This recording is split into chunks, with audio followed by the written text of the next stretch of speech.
Dans l'Europe médiévale, avant que les premières lueurs de l'aube hivernale ne percent au-dessus des remparts, les rues s'animaient déjà. La fumée s'enroulait des cheminées dans l'air glacial. Dans l'obscurité d'avant l'aube, des femmes sortaient de leur maison, non pas pour fuir le froid, mais pour s'y plonger directement. Elles portaient des paniers vers les marchés gelés, tiraient des seaux de puits glacés, se penchaient sur des rivières où le givre bordait les pierres. Ce n'était pas la saine douillette au coin du feu que l'on imagine souvent en pensant à l'hiver médiéval. C'était la survie. C'était un travail qui ne pouvait attendre le printemps, ne pouvait s'arrêter pour la neige, ne pouvait cesser parce que les doigts s'engourdissaient. Les mois d'hiver dans les villes médiévales révélaient un monde caché du labeur féminin. Éreintant, essentiel et presque entièrement effacé de notre compréhension commune du passé. Dans cette vidéo, vous découvrirez 10 aspects méconnus du travail hivernal des femmes dans les centres urbains médiévaux, qui remettent en question nos idées romancées sur le Moyen Âge. Nous vous révélerons le quotidien des lavandières qui travaillaient au bord de rivières gelées, même lorsque la glace se formait à la surface, leurs mains gercées par l'exposition constante. Vous découvrirez le travail intensif de conservation des aliments qui déterminait si les familles survivaient jusqu'au printemps. Nous explorerons le sort des marchandes qui se tenaient sur les places publiques sans aucune protection contre le grésil et la neige, vendant leurs marchandises car manquer un seul jour de marché signifiait la faim. Étonnamment, vous découvrirez que l'hiver favorisait en fait certains métiers, comme le brassage, où les températures froides empêchaient la détérioration. Nous lèverons le voile sur le filage incessant qui se poursuivait à la faible lueur du feu durant les longues soirées, sur les sages femmes qui faisaient face à des dangers accrus lorsque le froid menaçait la mère et l'enfant, et sur les réalités désespérées des étuves qui servaient de refuges hivernaux. L'histoire s'étend aux veuves âgées mendiant dans les rues gelées, mais aussi à d'autres veuves qui géraient seules des propriétés considérables. Tout au long de cette vidéo, nous verrons comment s'assurer d'avoir assez de bois de chauffage pouvait faire la différence entre la vie et la mort. Ces histoires cachées ne révèlent pas la passivité, mais l'implacable nécessité économique qui dictait le travail des femmes, quelle que soit la brutalité de l'hiver. Entrons dans ce monde oublié. Imaginez l'idée reçue sur l'hiver médiéval. Le travail en extérieur cessait sûrement lorsque les températures chutaient. La réalité était bien différente. Pour les lavandières, ces femmes qui lavaient les vêtements et le linge pour les ménages, les institutions et le public, l'hiver n'offrait aucun répit. Ce labeur extrêmement physique et brutal était entièrement classé comme « travail de femme ». Peu importe la rigueur du froid, la lessive devait être faite. Dans les villes médiévales, les lavandières travaillaient généralement au bord des rivières et des ruisseaux, agenouillées sur des pierres ou des planches de bois le long des berges. Même lorsque la glace se formait sur les bords de l'eau, le lavage continuait. Des preuves archéologiques et des illustrations d'époque montrent des femmes penchées sur l'eau en toute saison, frottant le tissu contre des pierres plates, battant la saleté des étoffes avec des battoirs en bois.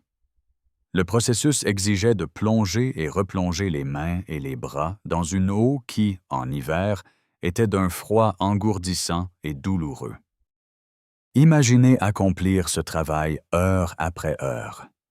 Vos mains submergées dans une eau quasi glacée, vos vêtements mouillés collant à votre corps, vos genoux endoloris d'être agenouillés sur la pierre dure.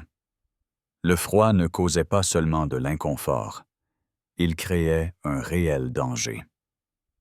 Une exposition prolongée à l'eau glacée pouvait provoquer des gelures. Des vêtements mouillés par des températures glaciales risquaient de provoquer l'hypothermie. Pourtant, le travail devait continuer. Certaines femmes avaient accès à des lavoirs communaux, des structures fermées construites le long des cours d'eau qui offraient une protection minimale. Des murs pouvaient bloquer une partie du vent, peut-être un toit au-dessus de la tête, mais l'eau elle-même était toujours froide, le travail toujours aussi brutal. Cependant, ces structures étaient rares à l'époque médiévale. La plupart des lavandières n'avaient pas ce luxe. Elles travaillaient en plein air, exposées au vent, à la pluie, à la neige et au grésil. Lorsque les rivières gelaient trop solidement, les femmes devaient remonter des seaux d'eau des puits. Un travail pénible, rendu plus périlleux par les pierres, rendu glissante par la glace, et les cordes gelées qui cisaillaient des mains déjà abîmées. Le bilan physique était effroyable. Des récits contemporains décrivent des maux caractéristiques. Des mains perpétuellement gercées et saignantes, des douleurs chroniques au dos et aux genoux dues à une flexion constante, un épuisement jusqu'à la moelle. Elles travaillaient avec des substances caustiques, cendres, lessive, urine utilisée pour le blanchiment, qui rongeaient la peau alors même que le froid la fissurait. La combinaison de l'humidité et du froid entraînait des maladies chroniques. Pourtant, il n'y avait pas de jour de maladie, pas de fermeture saisonnière.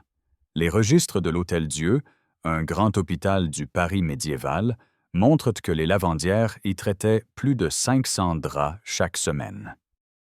Cette institution employait 15 blanchisseuses à temps plein, ce qui suggère l'ampleur énorme de la tâche. Mais c'est là que réside une amère ironie. Si les lavandières de l'Hôtel-Dieu disposaient au moins d'un espace intérieur, elles représentaient une minorité chanceuse.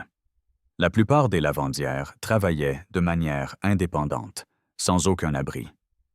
C'étaient généralement des femmes pauvres pour qui le lavage du linge constituait un revenu essentiel. Le travail était classé comme non qualifié, bien qu'enlevé des tâches de l'époque médiévale sur de lourds tissus de laine, en utilisant uniquement de l'eau froide. De la cendre et la force physique exigeaient une habileté considérable.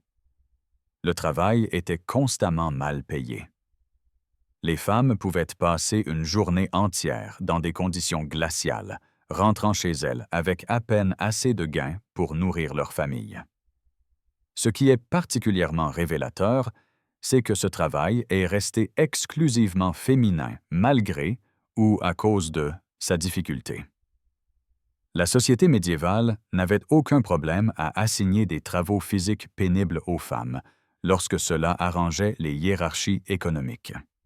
Tout au long de l'hiver, alors que les citadines plus riches passaient peut-être plus de temps à l'intérieur, les lavandières étaient au bord de la rivière avant l'aube, leur souffle formant des nuages dans l'air glacial, leurs mains disparaissant dans l'eau glacée. C'était la survie. C'était la nécessité. Et cela a été totalement ignoré dans la plupart des histoires de la vie médiévale. Ce n'est qu'en examinant les registres de guildes, les grands livres de paiement et les preuves matérielles des pierres de lavage au bord des rivières que nous pouvons reconstituer leur expérience. Ce qui en émerge est à la fois une résilience remarquable et une profonde injustice. Des femmes dont le labeur était essentiel, mais dont la souffrance était invisible. De l'eau glacée, passons à une autre forme de travail hivernal tout aussi essentielle et pourtant étrangement absente des récits historiques. La conservation des aliments. C'était un travail qui déterminait la survie. Sans une conservation réussie de la récolte et de l'abattage de l'automne, les ménages médiévaux auraient été confrontés à la famine avant le printemps. Bien que les hommes participassent à l'abattage du bétail, une grande partie de la conservation, du stockage et de la gestion des réserves alimentaires incombait aux femmes. L'économie dictait que la plupart du bétail soit abattu avant l'arrivée de l'hiver. Il n'était pas viable de nourrir les animaux pendant les mois froids où le fourrage était rare et cher. Mieux valait les abattre en automne, au moment où ils étaient les plus gras, et conserver la viande. En l'espace de quelques semaines, d'énormes quantités devaient être transformées. Le sel était l'outil principal. Les femmes utilisaient le salage à sec, où le sel était frotté directement sur la viande pour en extraire l'humidité, et le saumurage, où la viande était immergée dans de l'eau fortement salée. Les deux méthodes exigeaient des connaissances, de l'habileté et un effort physique considérable. Mais la viande était loin d'être la seule préoccupation. Les caves souterraines et les chambres fraîches servaient à entreposer les légumes racines.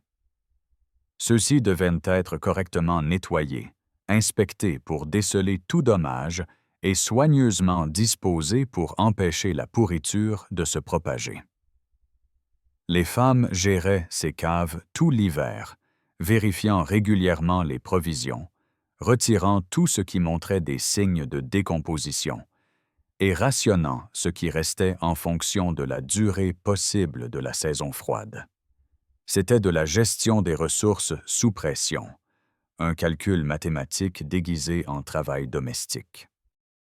De nombreux foyers médiévaux possédaient des séchoirs, des structures où les fruits, les légumes et les herbes pouvaient être séchés sur des feux soigneusement contrôlés. Le poisson et la viande étaient conservés par fumage, suspendus dans des cheminées ou des chambres spéciales. Les connaissances requises ici étaient considérables. Trop de chaleur cuirait les aliments au lieu de les sécher. Pas assez, et ils pourriraient avant que le séchage ne soit terminé. Les femmes devaient comprendre la température, la circulation de l'air, le timing et les propriétés des différents aliments. Un seul foyer pouvait avoir besoin de conserver assez de nourriture pour 4, 5, 6 mois ou plus. Dans les maisonnées nobles, les défis organisationnels étaient encore plus complexes. Les femmes occupaient fréquemment des rôles de gestion, équilibrant un travail physique intensif avec les exigences cognitives de la planification des mois à venir. Le contexte urbain ajoutait une autre dimension. Les villes médiévales mettaient en œuvre des réglementations précoces sur la sécurité alimentaire. Le Paris du XIIIe siècle avait des lois imposant des amendes aux bouchers vendant des produits avariés. Les femmes qui vendaient des aliments conservés devaient maintenir des normes de qualité tout en gérant de précieuses réserves hivernales. Les différences de classe façonnaient profondément ces expériences. Dans les ménages riches, les domestiques effectuaient le travail physique sous la direction de la maîtresse de maison. Les femmes de la classe moyenne travaillaient souvent aux côtés des domestiques ou géraient les tâches au sein de leur famille. Les femmes pauvres faisaient face à l'arithmétique la plus cruelle. Le moins de nourriture à conserver, le moins d'espace de stockage, le moins de ressources. Chaque pomme conservée, chaque poisson salé, chaque morceau de viande fumée pouvait faire la différence entre survivre à l'hiver et affronter une véritable faim. Ce qui est remarquable, c'est à quel point ce labeur a complètement disparu de l'imaginaire collectif. Le travail intensif, qualifié et majoritairement féminin impliqué dans la conservation, les heures interminables de l'automne à saler la viande, sécher les fruits, gérer les caves, calculer les provisions, tout cela a été rendu invisible, condensé en de vagues généralités sur la préparation pour l'hiver. Pourtant, c'était un travail de vie ou de mort qui permettait aux villes médiévales de se nourrir lorsque la neige recouvrait le sol. Aventurons-nous au cœur de la vie urbaine médiévale. Le marché. Imaginez un jour de marché d'hiver dans l'Europe du XIIIe siècle. La neige poudre les pavés. Le vent s'engouffre entre les bâtiments. Sur la place de la ville, à ciel ouvert, des dizaines de vendeurs ont installé leurs étals. Et si vous regardiez attentivement ces vendeurs, vous remarqueriez quelque chose de frappant. La plupart sont des femmes.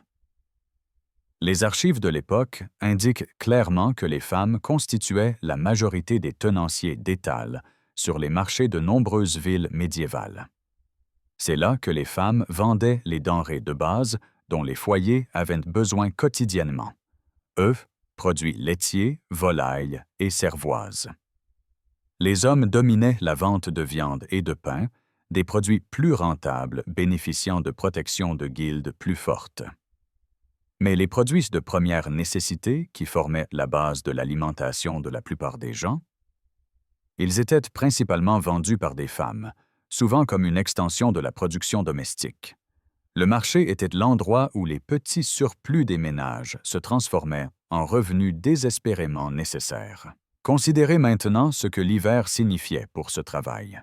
La plupart des marchés médiévaux se tenaient sur des places de ville ouvertes, sans absolument aucune protection contre les éléments. Il n'y avait pas de halles couvertes pour la plupart des vendeurs, aucun moyen de se protéger de la pluie, de la neige ou du vent. Quand la pluie tombait, vendeurs et clients pataugeaient dans des allées boueuses. Quand la neige tombait abondamment, elle pouvait retenir les acheteurs chez eux. Et pour les vendeurs qui dépendaient des ventes quotidiennes pour leur survie, un jour de neige signifiait aucun revenu. Imaginez-vous debout dehors pendant toute une journée de marché en janvier. Vous arrivez avant l'aube pour réserver votre place, installant votre étal dans l'obscurité. Le marché se tient du petit matin jusqu'à la fin de l'après-midi, 8, 10, parfois 12 heures debout au même endroit. Vous êtes immobile, incapable de bouger suffisamment pour générer de la chaleur.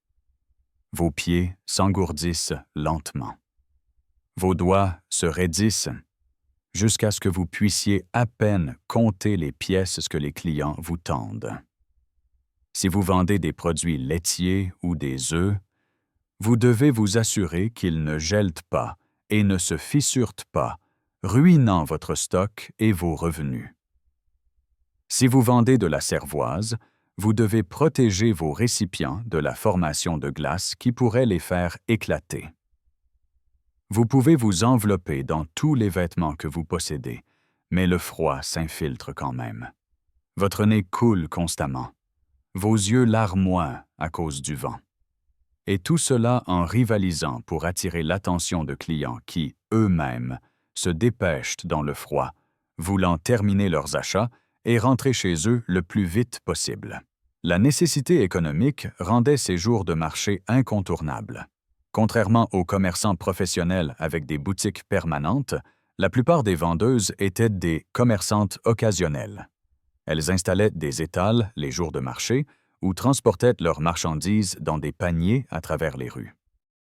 C'était un élément d'une stratégie de survie qui pouvait également inclure le brassage, le filage ou d'autres activités génératrices de revenus.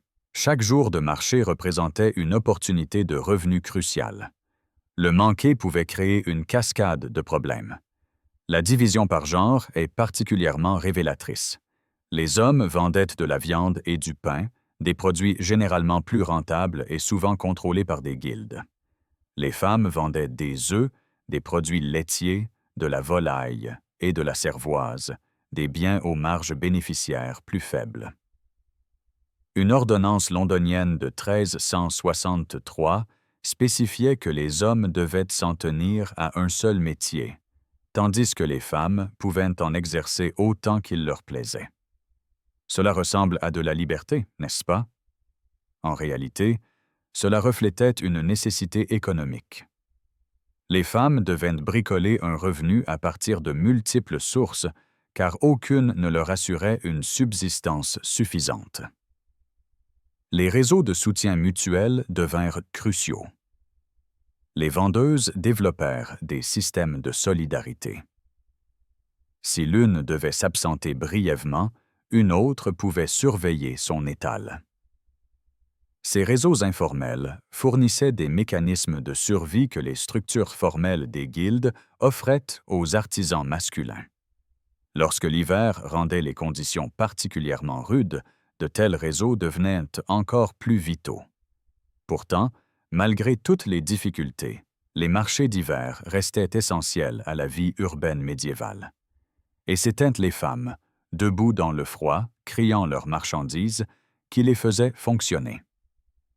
Après avoir exploré le travail que l'hiver rendait brutalement plus difficile, tournons-nous vers une vérité surprenante. Certains métiers féminins bénéficiaient en fait des mois froids. L'histoire du brassage médiéval révèle non seulement un avantage saisonnier inattendu, mais aussi une trajectoire fascinante du pouvoir économique des femmes et de son érosion finale. Avant la peste noire, la législation anglaise médiévale traitait souvent le brassage comme une profession exclusivement féminine. Les femmes brassaient la grande majorité de la cervoise consommée en Angleterre au XIIIe et XIVe siècle. Ces femmes, connues sous le nom de alewives ou brewsters, faisaient du brassage une pierre angulaire de l'économie domestique. Pourquoi le brassage était-il un travail si parfait? Il pouvait être fait à la maison, nécessitait un équipement que la plupart des foyers possédaient déjà et pouvait être adapté à la hausse ou à la baisse. Ce travail offrait aux femmes une liberté et une sécurité financière que peu d'autres occupations procuraient. Voici l'avantage de l'hiver. Avant l'adoption généralisée du houblon, qui a atteint l'Angleterre à la fin du XIVe et au début du XVe siècle, la cervoise était extrêmement périssable. En été, lorsque la demande était la plus forte, les températures chaudes augmentaient considérablement le risque de détérioration.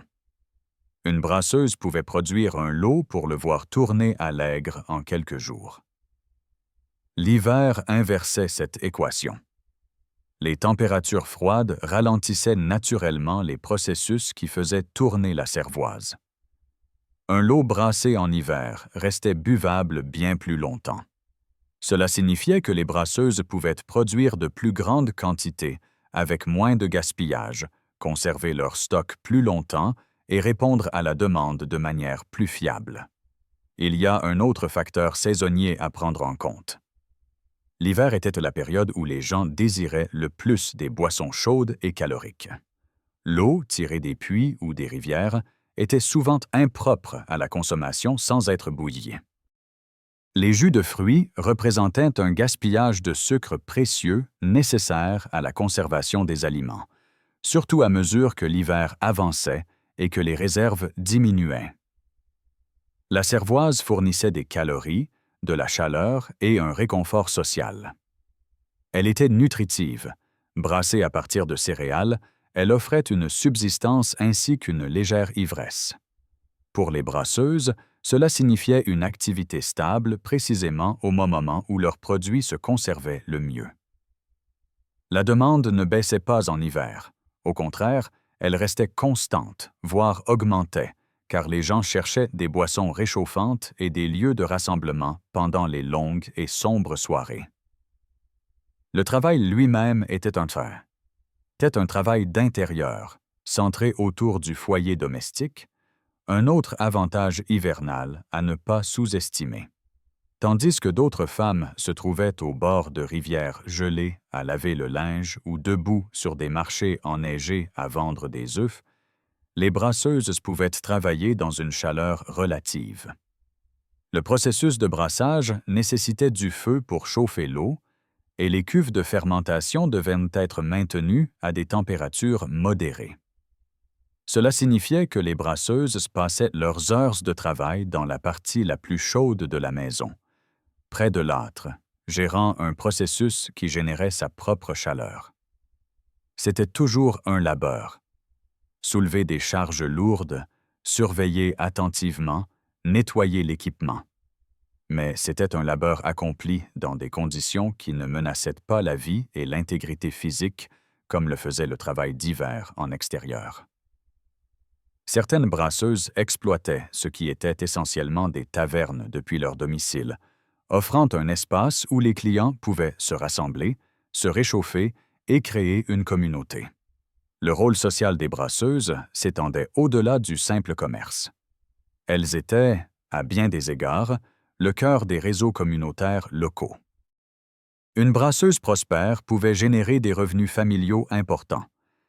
Les archives montrent des femmes participant au brassage, des petits villages aux grandes villes, de Toulouse à Marseille. Mais l'histoire prend alors un tournant plus sombre. L'introduction de la bière houblonnée a transformé l'économie de l'industrie.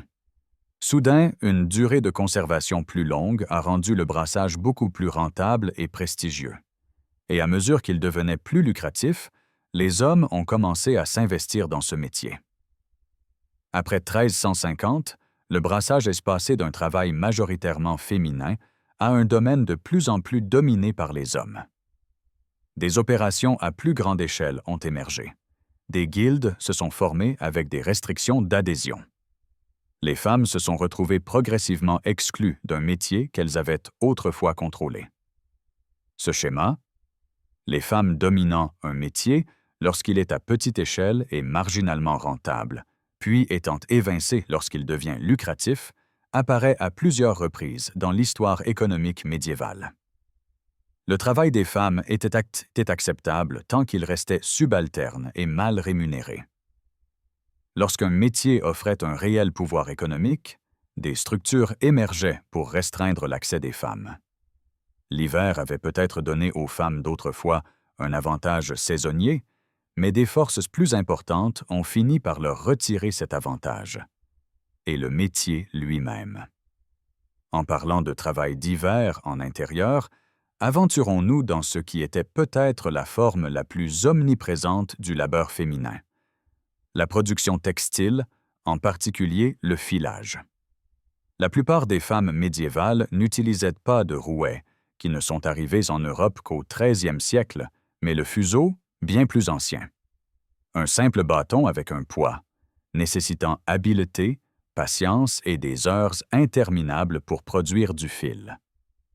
L'hiver était la période où ce travail d'intérieur s'intensifiait le plus. Pour comprendre pourquoi le filage consommait tant de temps, considérez les quantités impliquées. Un seul morceau de tissu d'un yard carré, tissé à 25 fils par pouce, nécessitait 900 yards de fil de chaîne et 900 autres yards de fil de trame. Cela fait 1800 yards, plus d'un mile de fil, pour un seul yard carré de tissu. Un foyer médiéval avait besoin de vêtements, de literie, de sacs, de serviettes, de bandages et de nombreux autres articles textiles. Chaque centimètre de fil devait être filé à la main. Les femmes médiévales à travers l'Europe partageaient ce fardeau. Cuisiner, nettoyer, s'occuper des enfants et filer. Toujours en train de filer. Le travail se faisait toute l'année, mais l'hiver apportait une intensité particulière. Pendant les mois plus chauds, il y avait les travaux des champs, le jardinage, des tâches extérieures de toutes sortes qui se disputaient le temps et l'énergie des femmes. Les femmes pouvaient aider à la récolte, s'occuper des animaux, travailler sur les marchés ou accomplir un nombre incalculable de tâches qui nécessitaient la lumière du jour et un temps clément. L'hiver, en revanche, signifiait plus d'heures confinées à l'intérieur par nécessité. Les longues nuits, les jours courts, le temps qui rendait le travail extérieur difficile ou impossible, tout cela poussait les femmes vers l'âtre, vers le travail productif d'intérieur, vers le filage. Les activités du soir se concentraient autour du feu central. Les femmes filaient et tissaient. Les hommes sculptaient des outils et réparaient du matériel. Les enfants apprenaient les compétences dont ils auraient besoin à l'âge adulte. Ce n'étaient pas des scènes domestiques douillettes de loisirs, pas des familles réunies pour se divertir et se détendre. C'étaient des scènes de labeur nécessaires, accomplies aux seules heures où ils pouvaient l'être, à la seule lumière disponible. La lumière du feu, qui était au mieux faible et vacillante. Travailler à la lueur du feu signifiait une fatigue oculaire, une difficulté à voir les détails fins et le risque constant de gâcher le travail par de simples erreurs commises dans une mauvaise visibilité. Pourtant, le travail devait continuer. Le fil devait être produit. Le tissu devait être tissé. Il n'y avait pas de bouton pause pour la survie. À mesure que la productivité et l'organisation des femmes dans le travail textile augmentaient, elles commencèrent à exiger des concessions. Leur plus grand succès fut la liberté de former leurs propres guildes artisanales. Dans la Cologne médiévale, 3 guildes étaient presque entièrement féminines: les fileuses de laine, les fileuses d'or et les tisserandes de soie. À Rouen, les femmes participaient en tant que maîtresses à part entière dans 7 des 112 guildes de la ville. Le Livre des métiers de Paris répertoriait 5 des 110 guildes parisiennes comme des monopoles féminins. Cela représente quelque chose d'extraordinaire à une époque où la plupart des guildes interdisaient totalement les femmes. Mais nous devons faire attention à ne pas généraliser à l'excès. Il s'agit de cas exceptionnels, de villes spécifiques où le travail textile des femmes est devenu formalisé et protégé. Dans la plupart des centres urbains, les femmes pouvaient apprendre les métiers du textile, mais étaient rarement autorisées à les maîtriser officiellement.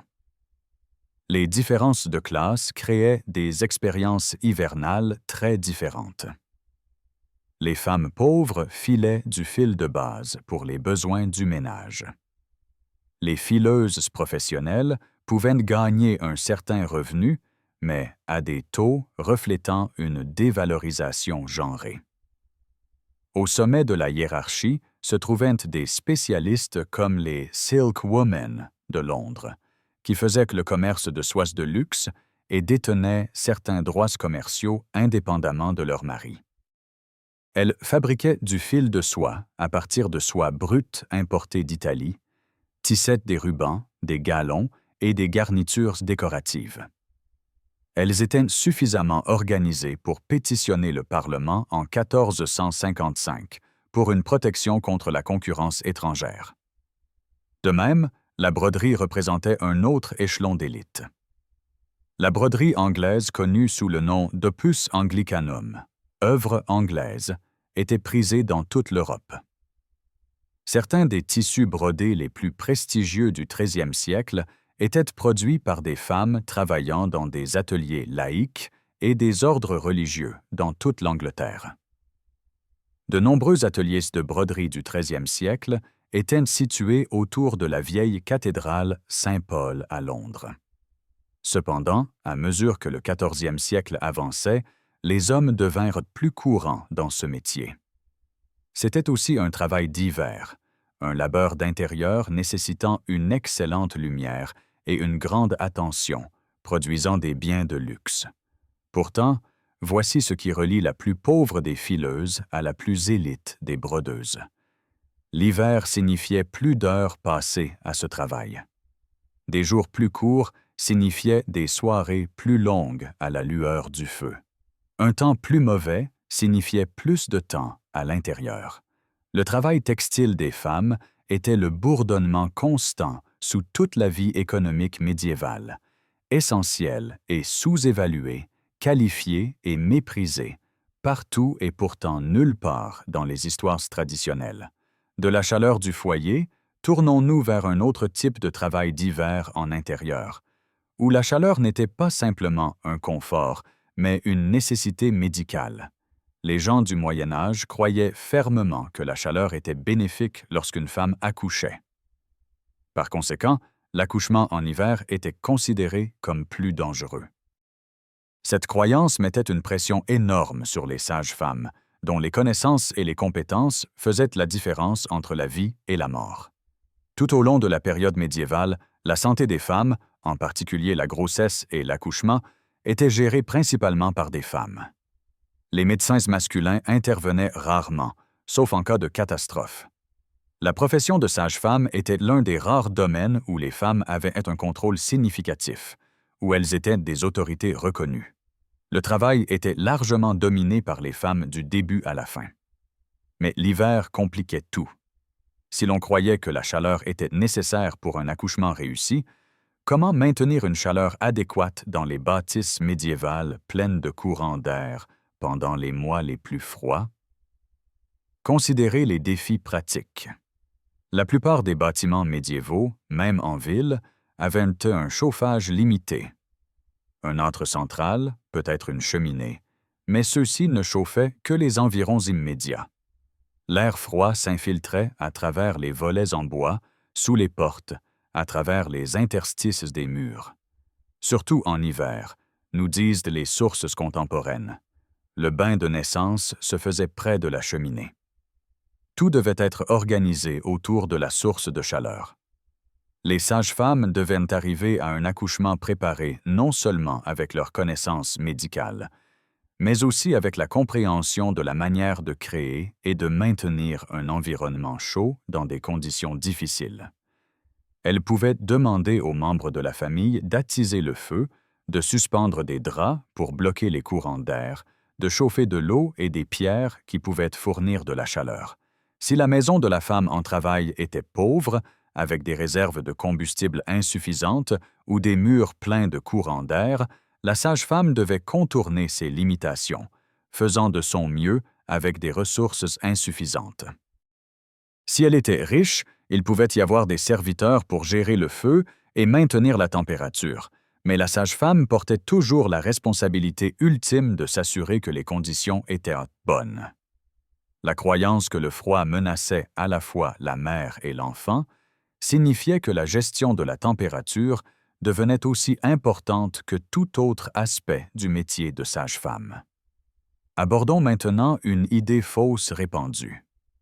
L'image populaire est celle d'une mortalité universellement élevée, de la naissance médiévale comme étant presque une condamnation à mort. La réalité était plus nuancée. Les données concernant les femmes de l'élite suggèrent des taux de mortalité maternelle ne dépassant pas 1,2% pendant la période médiévale. Pour la population générale entre 1550 et 1800, le risque au cours de la vie pour une femme mariée était d'environ 5,6%. C'est certainement plus élevé que les taux modernes. Mais cela signifie que la reproduction n'était pas le principal moteur de la mortalité. La plupart des femmes survivaient à leur grossesse. Pourtant, l'hiver ajoutait de réels facteurs de risque. Le froid pouvait entraîner des complications. Un chauffage inadéquat pouvait affaiblir une femme en travail ou mettre en danger un nouveau-né. Les sages-femmes se trouvaient appelées par tous les temps. Le travail d'une femme n'attendait pas le beau temps. Les sages-femmes devaient parfois traverser les rues en hiver à n'importe quelle heure, avant l'aube, au milieu de la nuit, pendant les tempêtes de neige. Elles transportaient leurs fournitures et leurs connaissances partout où cela était nécessaire.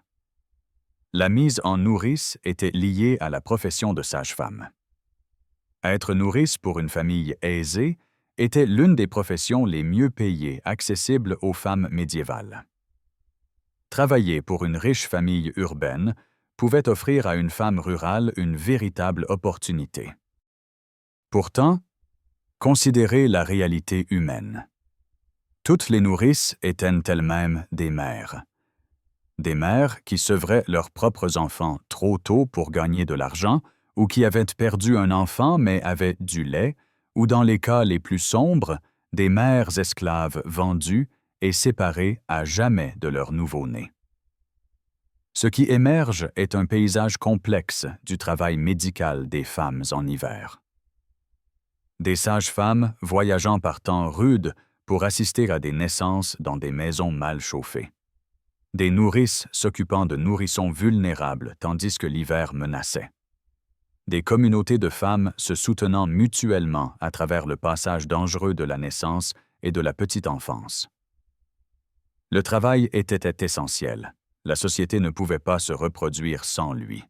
Pourtant, il restait précaire, sous-rémunéré et presque entièrement entre les mains des femmes. Les réalités du travail hivernal des femmes médiévales n'étaient pas toutes respectables. Le désespoir économique, la pauvreté structurelle et les options limitées poussait de nombreuses femmes vers des stratégies de survie existant en marge de la société acceptable. Cela nous amène aux étuves qui servaient un double objectif, lieu d'hygiène et centre de prostitution, et comment l'hiver intensifiait à la fois la nécessité et l'attrait de ces établissements.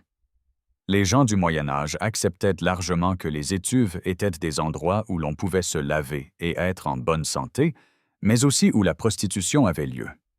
Ce n'était pas un secret, c'était simplement compris. Les étuves de Southwark, un quartier de Londres, étaient appelées les stews et étaient largement considérées comme des façades pour des bordels. Le terme stews ou stew houses provenait des étuves où l'on pouvait s'étuver dans l'eau chaude. L'hiver donnait à ces établissements une utilité particulière.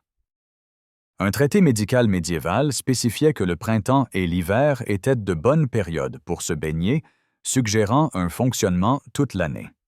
Pour les personnes vivant dans des maisons mal chauffées, sans combustible pour une chaleur adéquate, une étuve offrait le luxe de la chaleur. L'eau chaude, la vapeur, les espaces clos, tout cela offrait un refuge contre le froid brutal de l'extérieur. Les moteurs économiques de la prostitution étaient brutaux: pauvreté, instabilité politique, corruption et marchandisation des êtres humains. Pour de nombreuses femmes impliquées, la survie, et non le désir, était la principale motivation. Le concubinage pouvait être un moyen pour les familles plus pauvres de nouer des liens sociaux bénéfiques et d'obtenir un soutien financier pour leurs filles non mariées. La réponse de la société médiévale à la prostitution était profondément hypocrite. Techniquement un péché, les autorités ecclésiastiques et les dirigeants laïcs la reconnaissaient pourtant comme un moindre mal nécessaire. La logique voulait que la prostitution serve à protéger les citadines respectables en offrant des exutoires sexuels aux jeunes hommes. Les autorités locales fermaient généralement les yeux sur ces pratiques. Certaines villes établirent des bordels autorisés sous réglementation municipale. Les femmes travaillant dans ces établissements existaient dans un étrange vide juridique. Leur travail était condamné mais toléré, réglementé mais stigmatisé. La classe sociale et le désespoir déterminaient qui finissait dans ce travail. C'étaient des femmes pauvres avec peu d'autres options. Des veuves sans soutien. Des femmes ayant perdu un autre emploi. Des femmes fuyant les abus. La pauvreté saisonnière s'aggravait en hiver. Les marchés rapportaient moins de revenus lorsque le temps gardait les acheteurs à la maison. L'arithmétique désespérée de la survie pouvait pousser les femmes vers le travail du sexe comme stratégie de survie hivernale. Mais ne masquons pas le contexte plus large. C'était de l'exploitation. C'étaient des femmes dans des situations où un choix significatif existait à peine.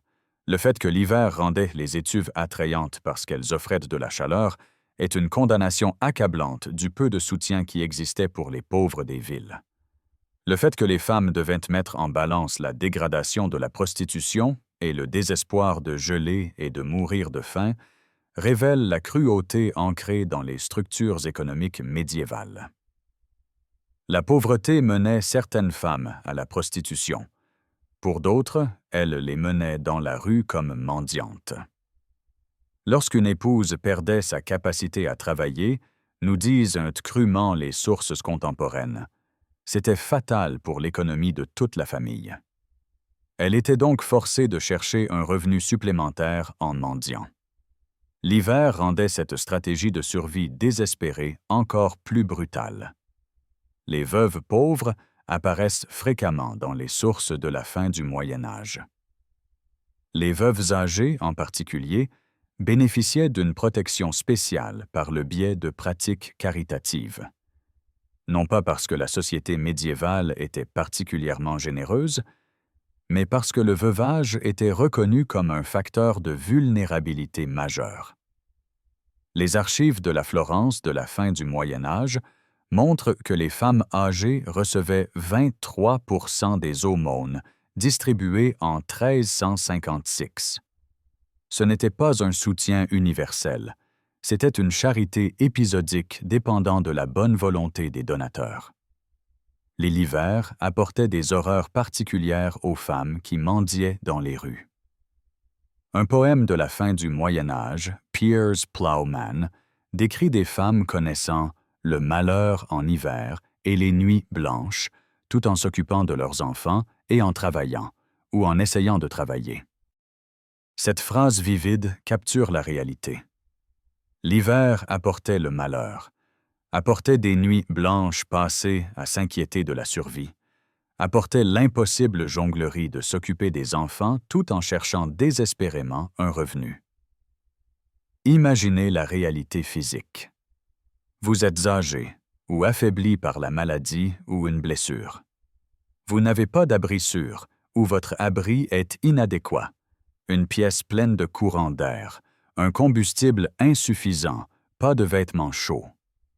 Vous passez des heures dehors dans un froid qui sape vos forces et menace votre vie, demandant la charité aux passants qui, eux-mêmes, se dépêchent dans le froid, enveloppés dans les vêtements chauds qu'ils possèdent, impatients de rentrer à l'intérieur. Certains passants pourraient vous jeter une pièce ou un morceau de pain. Beaucoup passent en hâte, évitant le contact visuel, vous considérant comme faisant partie du paysage malheureux de la vie urbaine médiévale. L'exposition aux éléments hivernaux augmentait considérablement le risque de mortalité. L'hypothermie pouvait tuer en quelques heures. Les gelures pouvaient emporter les doigts et les orteils. Les maladies qui auraient pu être surmontables pendant les mois plus chauds devenaient mortelles lorsqu'elles étaient combinées au froid et à la malnutrition. Chaque hiver, des mendiants mouraient dans les rues des villes médiévales, leurs corps gelés découverts dans les embrasures de portes et les ruelles. Pourtant, dans ce tableau sombre, une lueur apparaît de sources inattendues. Les femmes avaient établi dans leur quartier des réseaux d'amitié et de solidarité qui aidaient les individus malchanceux à survivre aux temps difficiles. La plupart des pauvres n'étaient pas soutenus par la charité officielle des classes d'élite, mais par des réseaux de familles et d'amis, par le soutien et la solidarité d'autres travailleurs pauvres. C'était la survie par l'entraide. Des voisins partageant de la nourriture quand quelqu'un était malade, accueillant des enfants quand une mère mourait, mettant en commun leurs ressources. La charité officielle existait. Depuis le 11e siècle, des monastères comme Cluny distribuaient des aumônes quotidiennes aux veuves, aux enfants, aux personnes handicapées, aux personnes âgées. Les donateurs bourgeois donnaient l'aumône dans les rues, aux portes des monastères, lors des processions funéraires. Mais une telle charité était peu fiable et de plus en plus structurée autour des notions de pauvres méritants et non méritants. C'est dans ce paysage qu'apparurent les béguines, des femmes qui se consacraient à la charité, à la chasteté, à la pauvreté et à la piété. Contrairement aux nonnes, les béguines vivaient dans le monde plutôt que dans des couvents cloîtrés. Elles subvenaient à leurs besoins par un travail honnête, souvent les soins infirmiers ou la fabrication de tissus. Elles passaient le reste de leur temps à des œuvres de charité, servant les pauvres et les malades en milieu urbain. En hiver, ce travail devenait le plus urgent et le plus dangereux. S'occuper des pauvres malades dans des bâtiments mal chauffés, traverser les rues en hiver pour atteindre ceux qui étaient dans le besoin. Tel était le travail hivernal des béguines. Ce qui est frappant, c'est la circularité. Des femmes qui étaient elles-mêmes, souvent au bord de la pauvreté, subvenant à leurs besoins par un travail marginal, fournissant des soins et la charité à d'autres femmes pauvres. Les structures caritatives officielles existaient certainement. Mais le soutien quotidien, constant et vital, venait plus souvent de ces réseaux horizontaux, des femmes pauvres aidant des femmes pauvres. Nous avons vu des veuves comme des mendiantes, comme des bénéficiaires de la charité, comme des femmes poussées à des mesures désespérées. Mais le veuvage dans la société médiévale n'était pas une expérience unique. Il variait considérablement selon la classe, la région et les circonstances individuelles. Pour certaines femmes, le veuvage apportait quelque chose de remarquable. Une indépendance économique et des droits légaux auxquels les femmes mariées ne pouvaient accéder.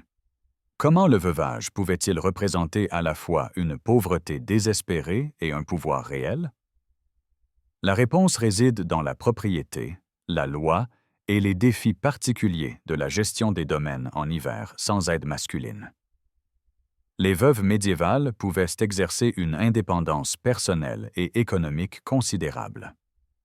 À la mort de son mari, une veuve récupérait sa dot et avait l'usage de son douaire, sa part de la succession de son défunt mari.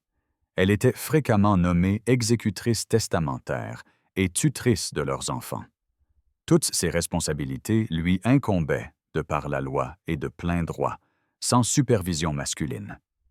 Aucun père, frère ou fils adulte ne prenait automatiquement le contrôle. Une veuve pouvait contrôler sa propriété, posséder et gérer des terres, traiter avec des locataires, créer et interagir avec des testaments et dernières volontés. Les veuves médiévales géraient et cultivaient de manière indépendante les terres de leurs maris décédés. Dans les couches inférieures de la société, les veuves prenaient le contrôle économique de biens plus modestes, la ferme familiale, un atelier d'artisan, les outils d'un métier. Les variations régionales façonnaient considérablement ces droits. Les veuves anglaises recevaient généralement un tiers des biens communs du couple. Considérez maintenant ce que l'hiver signifiait pour une veuve gérant une propriété. Si elle contrôlait des terres agricoles, elle devait prendre des décisions sur les ressources du domaine pendant la saison la plus rude. Assurer des réserves de bois de chauffage adéquates, entretenir les bâtiments face aux intempéries hivernales, percevoir les loyers des locataires, superviser les travailleurs, prendre des décisions économiques sur les semailles du printemps. Tout cela sans le mari qui aurait auparavant détenu l'autorité légale. Si elle possédait un atelier d'artisan ou une auberge, elle devait maintenir l'activité malgré les défis de l'hiver. Les différences de classe créaient des expériences très différentes. Les veuves riches géraient des domaines, des serviteurs, de multiples propriétés. Les veuves de la classe moyenne dirigeaient les entreprises héritées de leurs maris. Environ 10 à 20% des aubergistes étaient des femmes, la plupart d'entre elles étant des veuves. Gérer une auberge ou une taverne était un travail particulièrement important en hiver. Fournir un abri aux voyageurs contre les éléments rudes était la fonction de base de tels établissements. Les veuves pauvres, en revanche, pouvaient avoir du mal à conserver même une modeste propriété. Elles faisaient face à des difficultés devant les tribunaux, des problèmes de gestion de succession, des difficultés économiques et le poids émotionnel de la perte. L'hiver aggravait tous ces défis.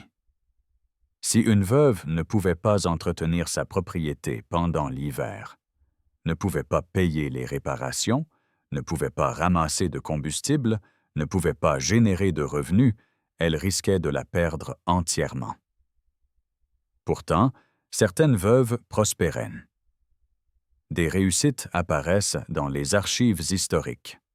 Des veuves devenues de riches marchandes ou prêteuses d'argent, les Silk Women de Londres avec leurs droits commerciaux indépendants, des propriétaires qui ont fait fructifier leur héritage pour accroître leur richesse. Leur succès dépendait de nombreux facteurs: l'étendue de la propriété héritée, leur propre sens des affaires, le soutien des réseaux communautaires et souvent, simplement la chance d'éviter les catastrophes qui pouvaient détruire même des domaines bien gérés. Ce qui émerge est une image du veuvage médiéval comme un statut juridique qui accordait aux femmes une autonomie à laquelle les femmes mariées ne pouvaient accéder, mais qui s'accompagnait d'énormes responsabilités. L'hiver rendait ces défis plus aigus. Pourtant, de nombreuses veuves réussissaient. Elles maintenaient le fonctionnement des domaines, des entreprises, des foyers nourris et chauffés. Leur travail hivernal de gestion de propriété mérite d'être reconnu comme un labeur qualifié et essentiel. Tout au long de cette exploration du travail hivernal des femmes, une ressource est apparue encore et encore. Le combustible. Le feu pour la chaleur. Le feu pour la cuisine. Le feu pour la lumière pour travailler.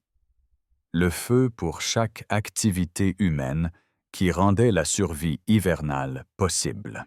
La gestion du bois de chauffage et des autres combustibles était un travail crucial, et bien que les hommes participassent à la collecte et à la coupe, la gestion quotidienne incombait largement aux femmes dans le cadre de la gestion des ressources du ménage. Ce dernier aspect méconnu mérite une attention particulière, car il était, littéralement, la différence entre la vie et la mort. Les sources contemporaines sont sans détour sur les enjeux. Le stockage du bois de chauffage était une tâche automnale essentielle. Manquer de combustible au milieu de l'hiver pouvait être aussi fatal que de manquer de nourriture. Pourquoi? Parce que des occupants gelés ne pouvaient pas effectuer le travail nécessaire pour en acquérir davantage. Si vous manquiez de bois de chauffage en janvier, vous ne pouviez pas simplement aller en ramasser plus alors que vous aviez trop froid pour bouger. Le travail devait être fait à l'avance, des quantités massives ramassées, coupées et stockées avant l'arrivée du grand hiver. L'ampleur des besoins en combustible était considérable. Il fallait environ 50 kg de bois dur pour chauffer les maisons et fournir du combustible pour la cuisine. Et cela variait considérablement en fonction du vent et des températures extérieures. 50 kg pouvaient durer quelques jours par temps doux, moins lors d'une vague de froid sévère. Les ménages devaient stocker des quantités énormes, littéralement des tonnes, pour passer un hiver complet. Pour les familles pauvres des villes, l'achat de suffisamment de combustible représentait un fardeau économique massif. Le combustible était une denrée précieuse. Les gens devaient équilibrer le besoin de chaleur avec la nécessité de conserver des ressources qui devaient durer tout l'hiver. Les grandes cheminées dans les châteaux aidaient à tenir le froid à distance pour ceux qui étaient assez riches pour les avoir et les alimenter généreusement.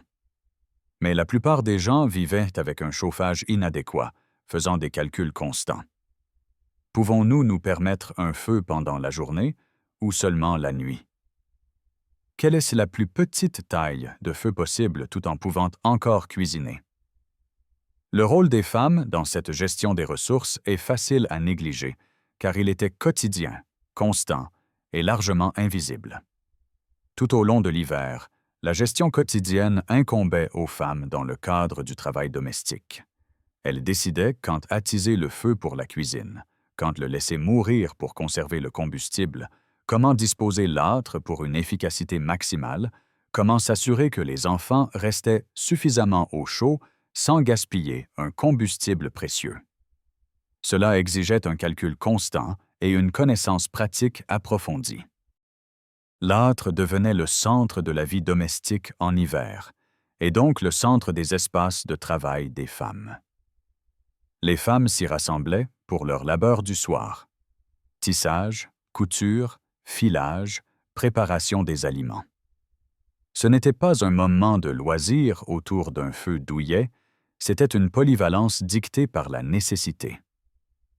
Les femmes supervisaient le feu, l'entretenaient, l'alimentaient en combustible, s'assuraient qu'il ne s'éteignait pas pendant la nuit, géraient ses diverses utilisations et travaillaient à ses côtés pendant de longues heures. Les systèmes de soutien communautaire devenaient cruciaux pour le combustible comme pour les autres ressources hivernales. Les systèmes d'aide mutuelle assuraient le partage des ressources. Si une famille était dangereusement à court, d'autres pouvaient partager de leur propre stock. Les réseaux de femmes étaient particulièrement importants pour ce soutien. des voisines partageant des informations sur les endroits où le bois pouvait être ramassé, s'entraidant pour transporter de lourdes charges, redistribuant les provisions lorsque quelqu'un tombait en crise. Le lien entre la gestion du combustible et tous les autres travaux divers ne saurait être surestimé. Le brassage nécessitait du feu. La conservation et la cuisson des aliments dépendaient du feu. Le travail textile se faisait près du feu pour la chaleur et la lumière. S'occuper des enfants signifiait les garder près du feu. La profession de sage-femme exigeait des pièces chauffées. Sans combustible adéquat, aucune de ces activités n'était possible. Un foyer qui manquait de bois de chauffage perdait non seulement le confort, mais aussi la capacité de fonctionner, de travailler, de survivre. La connaissance des femmes en matière de gestion du feu était sophistiquée. Elles comprenaient les différents bois et leurs propriétés de combustion, lequel brûlait chaudement, lequel durait longtemps, lequel produisait de bonnes braises pour la cuisson. Elles savaient comment couvrir un feu pour la nuit afin que les braises restent pour un rallumage facile. Elles enseignaient ces compétences cruciales à leurs enfants, transmettant un savoir qui était littéralement vital. Ce travail invisible de gestion du combustible maintenait les foyers médiévaux en vie pendant l'hiver.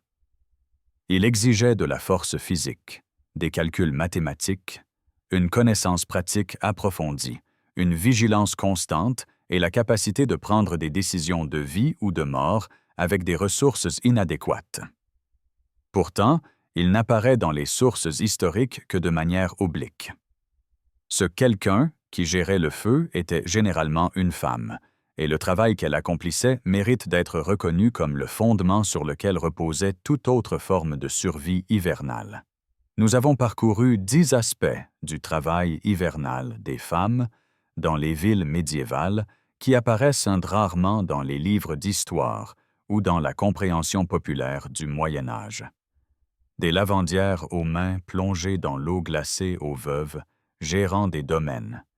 Des marchandes debout sur des places enneigées aux brasseresses dont la cervoise d'hiver soutenait les communautés. Du filage incessant à la lueur du feu aux sages-femmes, voyageant à travers les tempêtes. Des femmes désespérées, cherchant la chaleur dans les étuves aux mendiantes âgées dans les rues gelées. Des béguines servant les malades au travail constant de gestion du bois de chauffage. Nous avons vu un paysage de labeur qui était essentiel, sous-évalué et profondément façonné par la brutalité de l'hiver.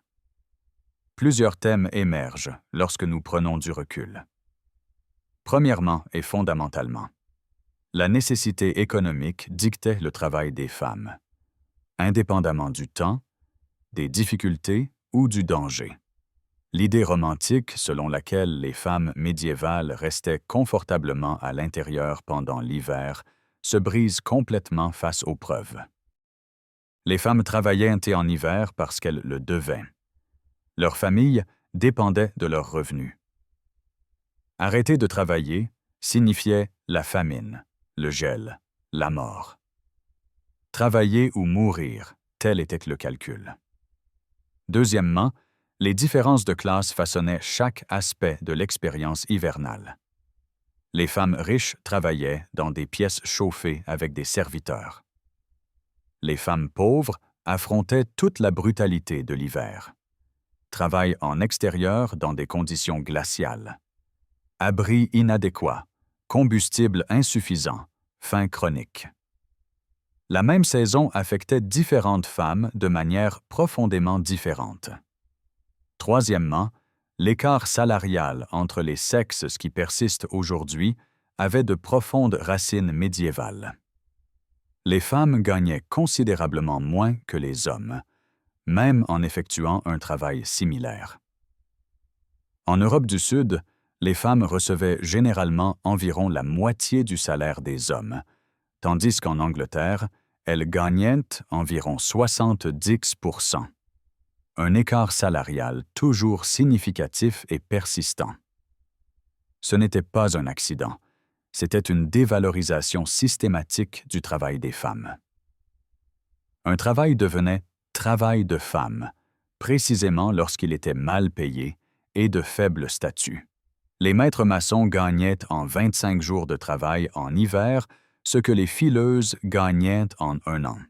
Cette inégalité structurelle signifiait que les femmes devaient travailler plus dur, plus longtemps et dans de pires conditions simplement pour survivre avec une fraction de la sécurité économique que les hommes pouvaient atteindre.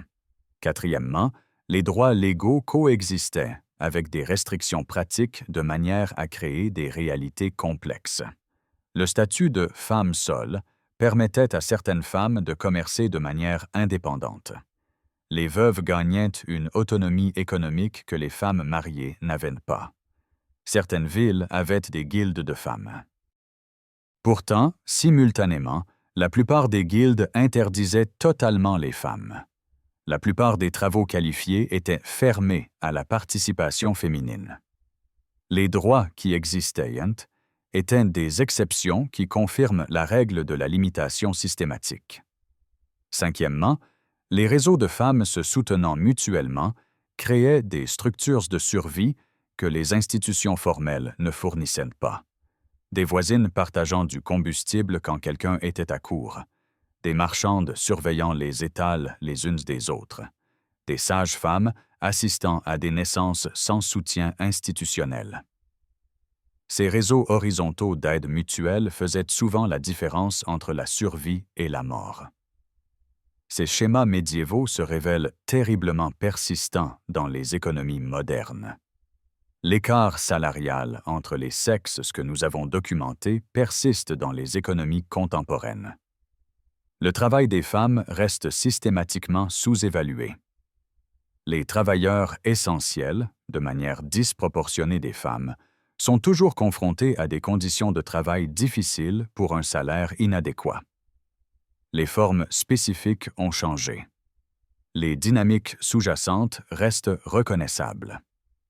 Les lavandières médiévales dans l'eau glacée trouvent leurs échos dans le personnel de nettoyage moderne, les aides à domicile, les ouvrières du textile. Des femmes dont le travail essentiel fait fonctionner la société, mais dont la rémunération reflète une profonde dévalorisation structurelle. Ce qui a changé, c'est la récupération systématique de ces histoires. Les historiens, travaillant en particulier depuis les années 1970, ont exhumé les expériences des femmes de sources qui les marginalisaient ou les ignoraient. Cette vidéo existe parce que les historiens ont reconnu que l'absence des femmes des récits traditionnels ne reflétait pas l'absence des femmes de la vie économique médiévale, mais l'incapacité des historiens à les chercher. Les femmes qui peuplent ces 10 histoires n'étaient pas des victimes passives, bien qu'elles aient certainement été victimes de structures injustes. Elles étaient des agentes actives prenant des décisions stratégiques dans des contraintes étroites. Elles étaient des travailleuses qualifiées appliquant des connaissances sophistiquées. Elles étaient des survivantes employant toutes les stratégies disponibles pour se maintenir, elles et leurs familles, en vie à travers des hivers brutaux. Leur résilience mérite d'être reconnue. Leur labeur mérite d'être reconnu. Et les structures qui dépendaient simultanément de leur travail et leur refusaient une juste rémunération méritent un examen critique. Lorsque nous regardons le travail hivernal des femmes médiévales avec les yeux d'aujourd'hui, nous sommes forcés de faire face à des continuités dérangeantes. Mais nous pouvons aussi nous inspirer de la force, de l'ingéniosité et de la solidarité dont ces femmes ont fait preuve. Elles ont survécu à des conditions que nous pouvons à peine imaginer. Elles ont créé de la valeur par leur travail dans des circonstances qui ne leur en rendaient qu'une fraction en retour. Elles ont bâti des réseaux de soutien qui ont soutenu des communautés. Elles ont maintenu le fonctionnement de la société urbaine médiévale pendant la saison qui la menaçait le plus sévèrement. Merci de m'avoir rejoint dans cette exploration du travail hivernal des femmes médiévales. ces 10 vérités méconnues sur la vie dans les villes médiévales. J'espère que vous avez découvert quelque chose de nouveau sur la résilience, les compétences et les contributions essentielles de femmes dont les histoires ont été cachées pendant trop longtemps. Ce n'étaient pas les reines et les nobles dames qui apparaissent occasionnellement dans les chroniques médiévales. C'étaient les travailleuses, les pauvres, les femmes en difficulté dont le labeur a construit les fondations sur lesquelles reposait la vie urbaine médiévale. Si vous avez apprécié cette exploration des histoires médiévales cachées, je serais ravi que vous donniez un « j'aime » à cette vidéo. Partagez-la avec toute personne intéressée par l'histoire des femmes, les études médiévales ou les coins méconnus du passé. Abonnez-vous pour plus d'analyses approfondies sur des aspects de la vie médiévale qui n'entrent pas dans les histoires standards. Laissez un commentaire sur lequel de ces 10 points vous a le plus surpris. Étiennes les lavandières travaillant dans l'eau glacée, l'avantage hivernal inattendu pour les brasseresses, la gestion sophistiquée du combustible ou toute autre chose. D'ici la prochaine fois, merci d'avoir regardé et merci d'aider à ramener les expériences de ces femmes médiévales à la lumière, là où elles doivent être.